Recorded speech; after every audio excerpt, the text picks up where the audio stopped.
Tunaanza taarifa zetu. Mwanakwetu ananiita Ahmed Darwesh. Majaji wa mahakama ya juu wanatarajiwa kukutana hapo kesho na mawakili kutoka tume ya uchaguzi na mipaka IEBC, mawakili wa wanaharakati wa vuguvugu la AFRICOG, mawakili kutoka muungano wa CORD, mawakili kutoka muungano wa Jubilee na mawakili wanaowakilisha wapiga kura waliowasilisha kesi mahakamani wakipinga kujumuishwa kwa kura zilizotupiliwa mbali katika matokeo ya uchaguzi mkuu uliopita. Haya yanajiri huku mkao wa kwanza kuambatana na kesi zilizowasilishwa katika mahakama ya juu kuhusiana na uchaguzi wa urais uliofanyika mapema mwezi huu ukitarajiwa kufanyika siku ya Jumatatu wiki ijayo. Kando na hayo, Rais mteule Uhuru Kenyatta ambaye alizuru eneo la Pwani hii leo alizungumzia kwa mara ya kwanza swala hili, ambapo alimtaka Waziri Mkuu anayeondoka Raila Odinga kuipa mahakama nafasi ya kutekeleza wajibu wake pasi na kuwepo kwa mwingilio wote ule wa kisiasa. Mwanahabari John Juma aliandamana naye na kutuandalia taarifa ifuatayo.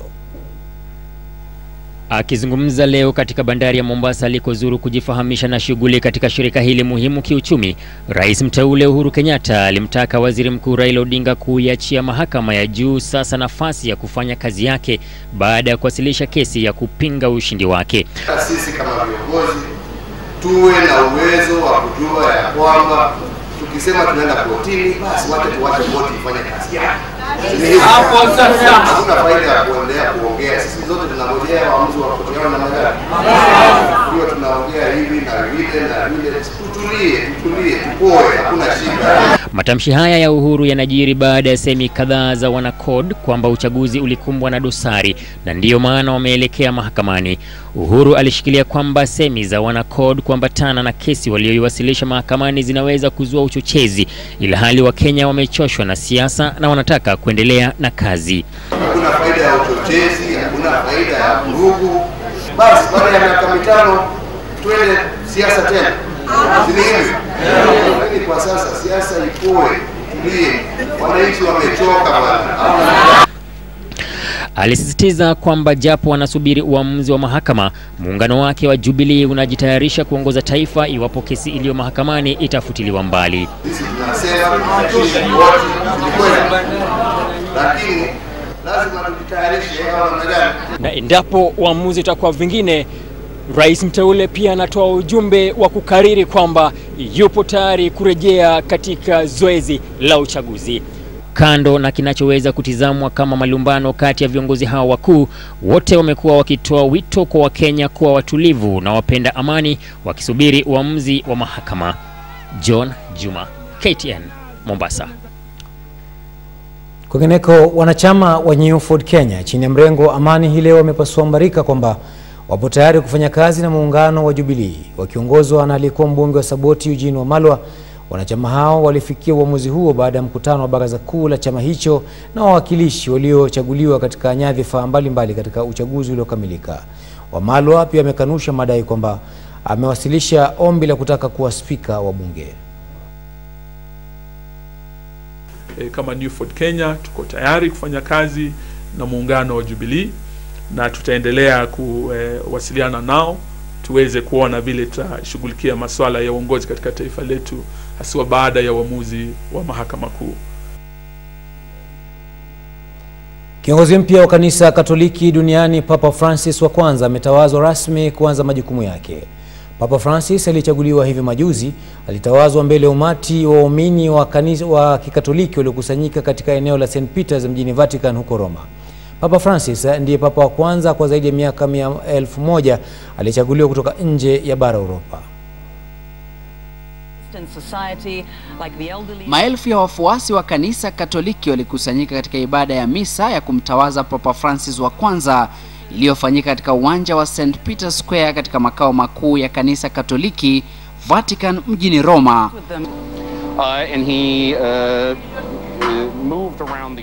Maelfu ya waumini wa kanisa hilo wakiwemo viongozi mbalimbali wa siasa duniani wamehudhuria ibada hiyo kushuhudia kuvishwa kwa pete maalum inayofahamika kwa lugha ya Kimombo kama Fisherman's Ring aliyovishwa na Angelo Sodano, mkuu wa taasisi ya makardinali. Yes, so the woolen pallium is being placed now. Papa Francis alichaguliwa juma lililopita kuchukua nafasi ya Papa Benedict wa 16 aliyejiuzulu. Papa Francis wa kwanza alichukua jina hilo kufuatia mafunzo ya St. Francis wa Assisi. Alichaguliwa katika duru ya 5 ya upigaji kura iliyofanywa na makardinali 115 katika kanisa la Sistine Chapel mjini Vatican. Pope Francis takes because the actions are going to be louder than the words. Asili yake ni taifa la Argentina alikojulikana kama Kardinali Jorge Mario Bergoglio. Papa Francis alizaliwa mjini Buenos Aires mwaka 1936 na ni papa wa kwanza kutoka nje ya bara Ulaya kutawazwa kuwa papa wa kanisa Katoliki katika kipindi cha miaka 1000. Mohamed Mahmoud, KTN leo. Naam, kama nilivyotangulia kukueleza hapo awali wakati tukianza taarifa zetu kwamba wanahabari wetu kutoka kaunti ya Nyeri na vile vile kutoka Mombasa tutaungana nao waweze kutueleza mengi kuhusiana na taarifa walizotuandalia kutoka kaunti zao. Kwa sasa nakupeleka hadi kaunti ya Nyeri ambapo Carol Nderi ametuandalia taarifa kuhusiana na afisa mmoja wa polisi ambaye alijitoa uhai wake katika eneo la Mukurweini. Kwako Carol Nderi. Nderi, nafasi ni yako.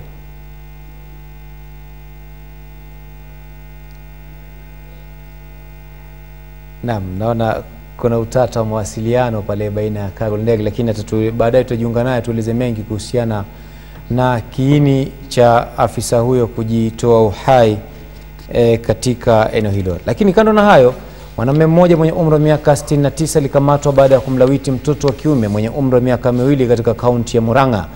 Mwanamume huyo anadaiwa alimhadaa mtoto huyo alipoachwa nyuma na mamake walipokuwa njiani kuelekea dukani. Pata zaidi basi kwenye taarifa ifuatayo. Kitisha kilitokea katika kijiji cha Kagaa, bunge la Maragwa. Mzee huyu alikiuka matakwa ya jamii ya kuwalea na kuwapenda wajukuu na badala yake akawa wa kuwadhulumu. Mtoto huyu mwenye umri wa miaka 2 ambaye sasa na matatizo ya kutembea alilawitiwa alipoachwa nyuma na mamake wakitoka dukani. Kulingana na mama wa mtoto huyu Mary Wairimu, mwanawe alikawia kurejea nyumbani kutoka dukani ndiposa akaamua kumtafuta, na hapo ndipo alibaini unyama uliotendewa mwanawe. Nikaona mtoto akitoka kwa huyo mzee. Nikamuuliza, mtoto ulikuwa wapi? Kaniambia huko na hiyo, na saa hiyo mtoto hakuwa anaweza kutembea. Nikamwangalia na huku nyuma nikaona anatoka vitu. Mimi nikaona mtoto wangu huyu kama amesikwa. Uchunguzi wa matibabu katika kituo cha afya cha Makuyu ulibainisha kuwa mtoto huyu alikuwa amelawitiwa. Mshukiwa huyo alikamatwa na maafisa wa polisi wa utawala walio katika afisi za mkuu wa wilaya ya Murang'a na anatarajiwa kufikishwa mahakamani. Mary Kilobi, KTN leo. Na bila shaka ni taarifa ya kutamausha na ya kuvunja moyo, hasa kwa mtu mzima kama huyo kutekeleza matendo kama hayo kwa mtoto huyo. Kando na hayo, baada ya uchaguzi mkuu wa Machi tarehe 4, baadhi ya vyama vya kisiasa viko mbioni kuhakikisha kwamba havisahauliki katika nyanja za kisiasa, huku vingine vikifanya mikutano ya hadhara kuweza kujipanga upya. Wachanganuzi wa kisiasa wanasema kwamba kujumuishwa kwa wananchi katika mipango ya vyama vidogo vya kisiasa vitahakikisha maisha marefu ya vyama hivyo. Mashirima Kapombe na maelezo zaidi kuhusiana na taarifa hiyo. Ni baada ya uchaguzi mkuu na vyama vya kisiasa haswa vile ambavyo havikuvutia umaarufu mkubwa vimeanza kupanga mikakati ya kuhakikisha havitasahaulika. Tutajipanga na tuna muda wa kujipanga vizuri kwa ule uchaguzi ambao tunatarajia utakuwa mwaka 2018. NAK Kenya ni mojawapo ya vyama ambavyo japo vimekuwa katika siasa kwa miaka kadhaa, mara hii havikuvutia Wakenya kukipigia kura kwa wingi. Vingine vipya na vidogo ambavyo hujitokeza uchaguzi mkuu unapowadia hufifia mara tu wimbi la siasa linapopungua. Jambo ambalo kituo cha demokrasia ya vyama vingi linajua sababu yake. Target yao ni ile hela ama senti kiasi ambayo wanasiasa wanaweza kulipa ili waweze kupewa cheti cha kugombea.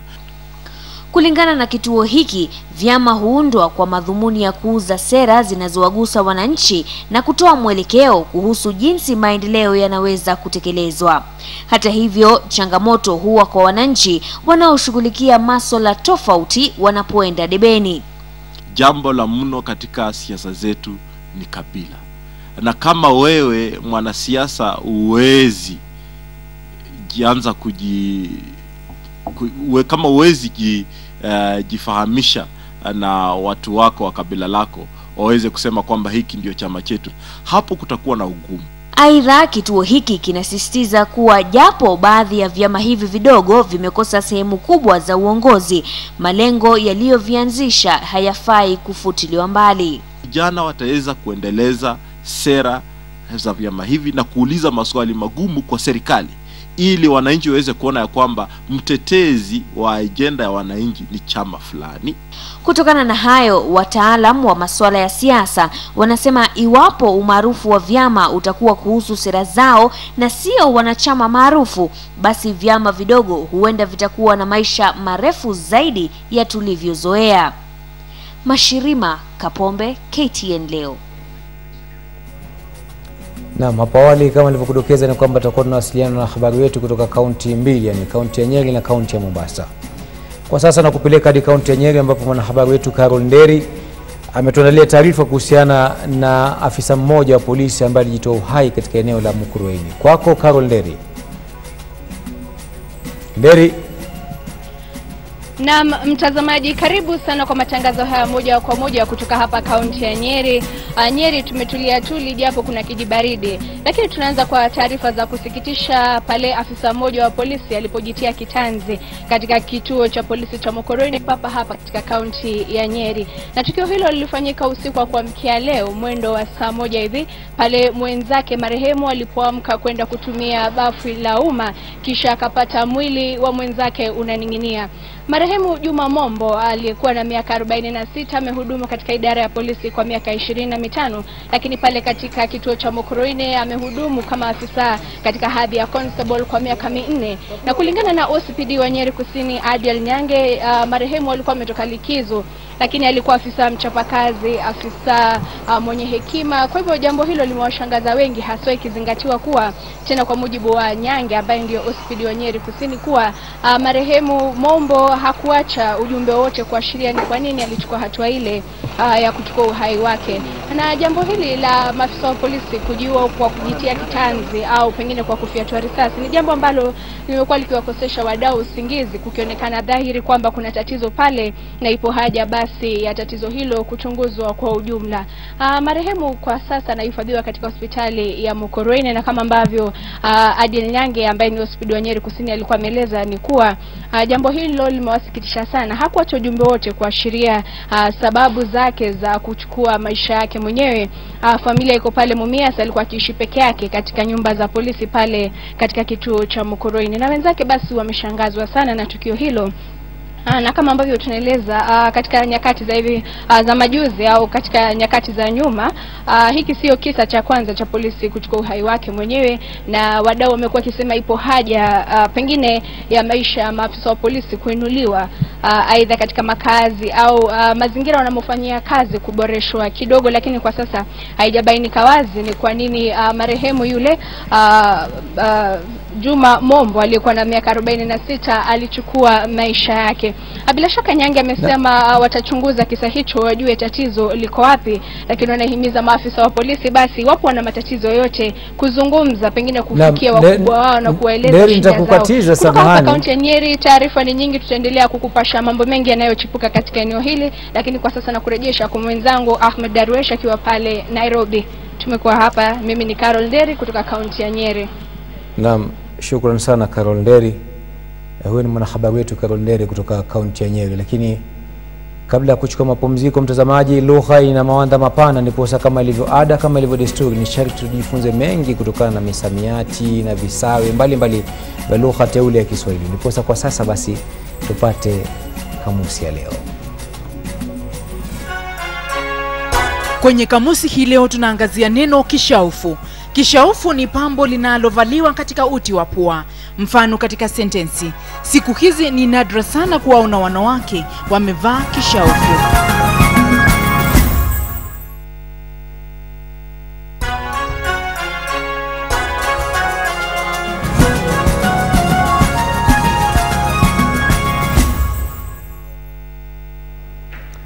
Basi Kutoka kaunti ya Nyeri tunafuliza moja kwa moja hadi katika kaunti ya Mombasa ambapo John Juma ana ile taarifa kuhusiana na iwapo bandari ya Mombasa itabinafsishwa au la. Kwako John Juma kwa mengi zaidi kutoka Mombasa. Juma.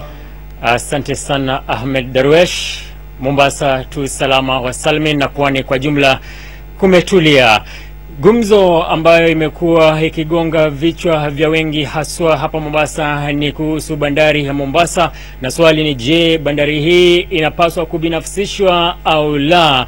Wengi wamekuwa wakipinga hoja hiyo, haswa wafanyikazi na pia baadhi ya viongozi wa kisiasa katika eneo hili, kwa madai kwamba hatua ya kuibinafsisha inaweza ikafanya wengi wakapoteza kazi zao, na ndiposa wakapinga. Na leo hii mgeni ambaye alizuru katika bandari hiyo, Rais mteule Uhuru Kenyatta na baadhi ya viongozi wengine akiwemo naibu wake mteule William Ruto, Uhuru amekariri kwamba hawana nia yoyote ile ya kuibinafsisha bandari hiyo, ila tu wanayotaka ni kuhakikisha kwamba utendakazi unaimarishwa. Kumbuka kumekuwa na malalamiko katika bandari hii ambayo ndiyo kubwa sana katika Kenya na katika ukanda wa Afrika Mashariki kwamba kuna mirundiko ya kontena na shehena, na jinsi ambavyo zinatolewa pale ni kwa mwendo wa pole pole, inachukua hata siku 7 wiki kadhaa, na hiyo inasemekana kwamba inalemaza uchumi na biashara si wa Kenya tu lakini katika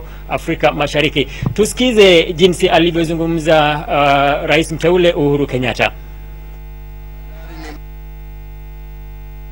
Haina nia yoyote ya kuuza bandari. Bandari ni mali ya Wakenya na itakaa ikiwa mali ya Wakenya. Lakini ile kitu tunataka ni kuhakikisha ya kwamba bandari pia linatumikia taifa letu kwa njia ambayo inatakikana. Na hiyo ni jukumu la management, ni jukumu la wafanyikazi ambao wako hapa kuhakikisha ya kwamba we have an efficient port. That is what is most important to us. An efficient working port.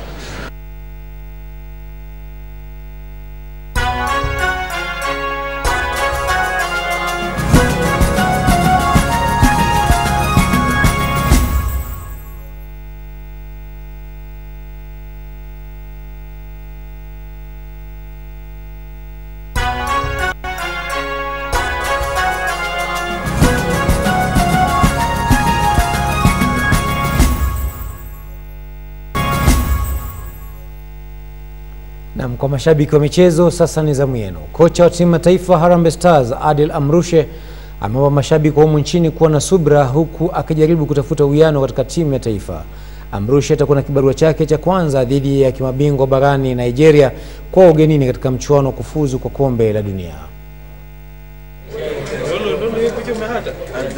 Utakuwa mtihani wa kwanza kwa kocha Adel Amrushe, na japo amekiri kwamba kibarua kitakuwa rahisi, anahisi kwamba Stars wako safarini katika njia ifayo.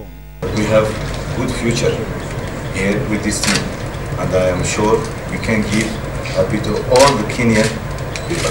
I'm sure because I see.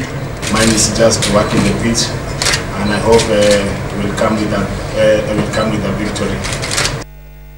Amrushe amewatema Abdalla Juma na Paul Were, na badala yake akajumuisha Abud Omar na Peter Opio. Wadhamini wao Kenya Breweries wamezindua sare mpya timu hii, halikadhalika kutoa kitita cha shilingi milioni 7.5. Mwenyekiti wa shirikisho la soka nchini Sam Nyamwe ameomba serikali kuiga Nigeria katika kudhamini timu ya taifa ya soka. You cannot ask for results when you are not investing. If you look at Nigeria gets $4 million from the government every year. Zambia gets $5 million every year. Kwa ya kijiri, Kenya itaandaa dimba la Sekafa baada ya Rwanda kujiondoa. Hassan Juma, KTN Michezo. Naam, kwingineko bingwa Olimpiki na dunia katika mita 800 David Rudisha amesema kwamba alifutilia mbali safari yake ya Australia mwaka huu kwa vile ameweka mipango kabambe ya mazoezi kabla kuanza msimu wake wa riadha hapo mwezi Mei.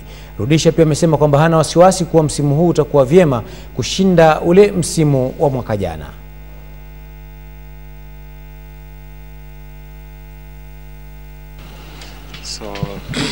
I'll start my season in Doha, and then New York, Diamond League, and then Eugene.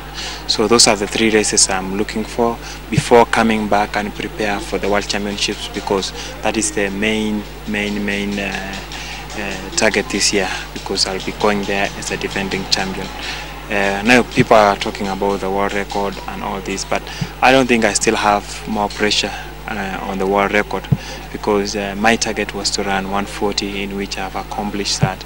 I've won the Olympics. So we are just looking forward with my coach now as our plan to maintain and to see how long we can go in this athletic and in these sports. Naam, na hatimaye mchuano wa kila mwaka wa raga kwa wachezaji 10 kila upande maarufu kama The Great Rift 10 aside ulipigwa jeki leo na kampuni ya Menengai Oil ambao waliendeleza udhamini wao. Mashindano hayo yamepangiwa kufanyika wikendi ya Pasaka kuanzia siku ya Ijumaa tarehe 29 hadi siku ya Jumapili tarehe 31, yani baadaye wiki ijayo. Katika uwanja wa Nakuru Athletic, kampuni ya Menengai Oil itafadhili mashindano kwa jumla ya shilingi milioni 5.5. Shirika la habari la Standard kupitia jarida la michezo la Game Yetu litaweza kushirikiana na wadhamini wakuu. Shule 16 zimethibitisha kushiriki kwake kwenye mashindano hayo. Kulingana na waandalizi, ni timu 24 kwa ujumla ambazo zitashiriki katika mashindano hayo ya siku 3. Waandalizi walieleza kwamba hakutakuwa na timu kutoka nje ya nchi hii, lakini watazamia kuwa na mashindano yenye ushindani mkali. Over 24 teams confirming participation this year. Most of the top teams in Kenya will be here. We have engaged a security firm that will be here to help us make sure that security is well looked after. We've also engaged the police to help us with security, and they have obliged to work with us. Washiriki 16 kutoka Kenya watamenyana na wenzao kutoka mataifa mengine 4 barani Afrika katika kupigania tuzo la shilingi milioni 21 katika kipindi cha kandanda cha Guinness Football Challenge. Timu 8 za washiriki wawili katika kila timu kutoka Kenya zitaweza kuchuana na timu 7 kutoka Uganda, timu 5 kutoka Tanzania, Cameroon na Ghana katika kivutio hicho ambacho kitaanza kuonyeshwa rasmi hapo kesho usiku katika runinga KTN. Shughuli ya kutafuta washiriki iliandaliwa katika miji ya Nakuru, Mombasa, Nairobi, ambapo washiriki walihitajika kuonyesha ubabe wao na taaluma katika mchezo wa kandanda na vile vile ufahamu wao wa mchezo huo. Timu bora kati ya 8 kutoka Kenya itafuzu kwa fainali ya Afrika, ambapo wataweza kuchuana na wenzao kutoka Cameroon, Ghana, Tanzania na hata taifa jirani la Uganda.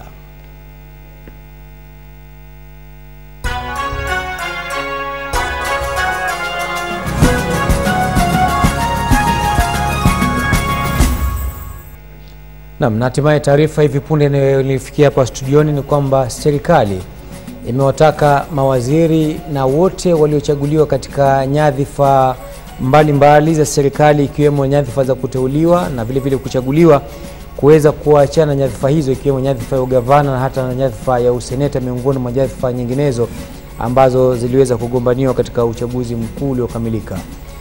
Taarifa hivi punde ni kwamba serikali imewataka wote walioteuliwa na kuchaguliwa katika nyadhifa mbalimbali za ugavana au seneta na ambao wamekuwa wakishikilia nyadhifa za uwaziri wajiondoe mara moja kutoka baraza la mawaziri. Kwa taarifa hiyo basi kwa kina utaipata hapo kwenye mwendo wa saa 3 kwenye taarifa zetu kwa lugha ya Kiingereza. Lakini hadi kufikia hapo basi natamatisha taarifa zetu za KTN leo kwa hivi sasa. Mie ni Ahmed Darwesh nikisema shukran kwa muda wako. Kwa heri.